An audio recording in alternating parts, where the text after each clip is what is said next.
What's going on, guys? Kaiger here. In today's video, I'm going to talk to you about what you should be doing daily in Honkai Star Rail. Now that you're account level 35 and have pushed through the main story, a lot of people are confused where they should be spending their energy as well as what they should just be doing normally. Let's get into it. So the first thing I like to do when I come into game is come up here to the daily training and complete that. This will give you 1,000 Trailblazer experience plus 30 per tick for every equilibrium level you are. I'm equilibrium level 3, so I'm getting 290 Trailblazer XP per one. So if you're close to the next equilibrium, I would wait to claim these until afterwards to get that little additional experience.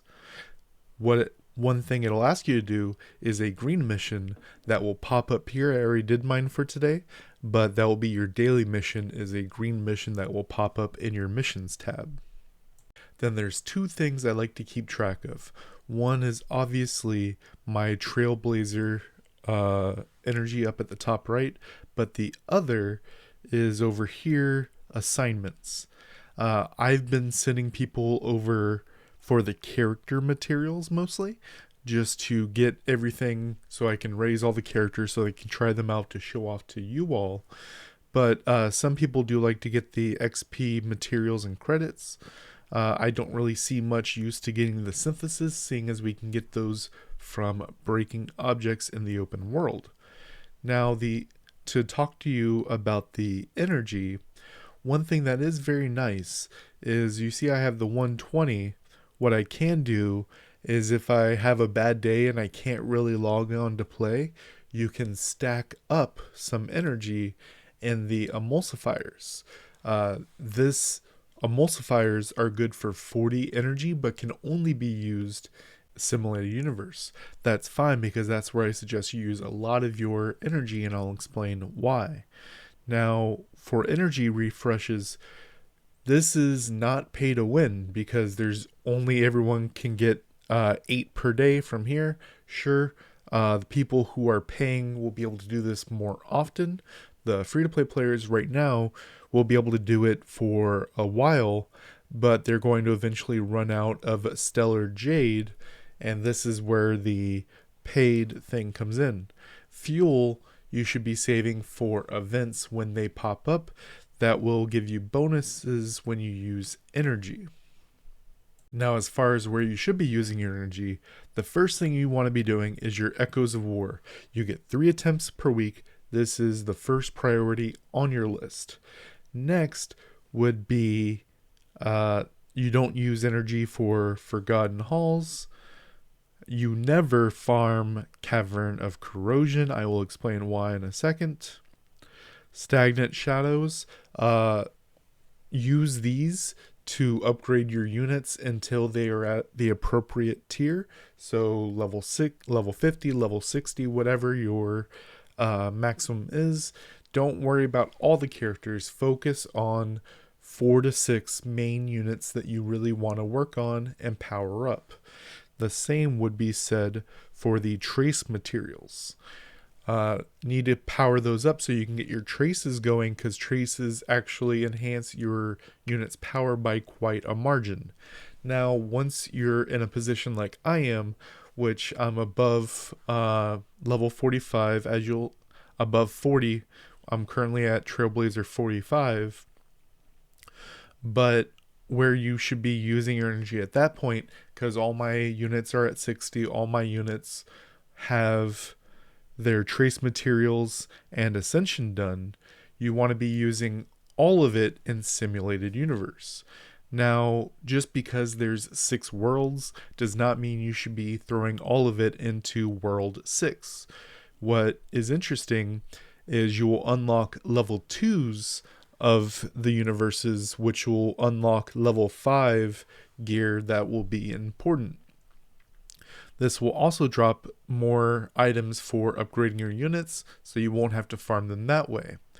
You will be using your energy at in bursts of 40 at the emulsifier payouts during the event. You get the same Trailblazer XP as you would from any other source, but these are rank 5 items. As for which world you should be farming, World 3 has the most generic ones, which is just base attack, base HP for the 2 sets. World 4, if we take a look there, will be giving us break effect, and if we have more speed, more break effect, which is very, very powerful. Next one is energy regeneration rate by 5%. If we're faster, they get a faster first turn. Then we have World 5, which is effect hit rate, and if you increase your attack by 25% of your effect hit rate up to a maximum of 25%, as well as crit damage by 16%, and when your crit damage is 120% or higher, you get 60% crit rate on your first attack. World 6 has one of my favorites right here. Increases the wearer's defense by 15%. When the wearer's effect hit rate hits 50% or higher, the wearer gains an extra 15% defense. Watch out for my character guide coming soon as to why this is a powerful bonus. Crit rate by 8% when the wearer's current crit rate 50% or higher. Ultimate and follow-up attacks increase by 15%. So World 6 has a very powerful defense one and a very powerful crit rate and ultimate damage one.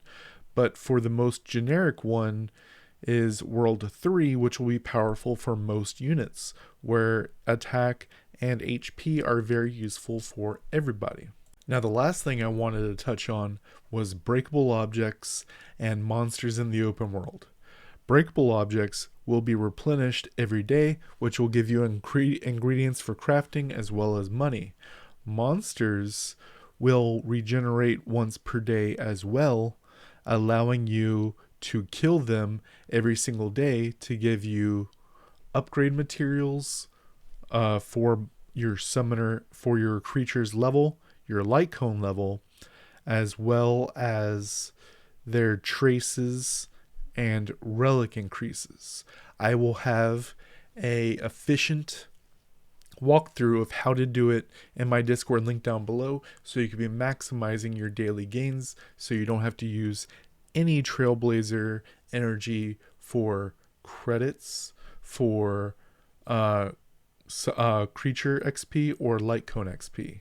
Let me know in the comment section down below if this helped you out, and until next time, guys.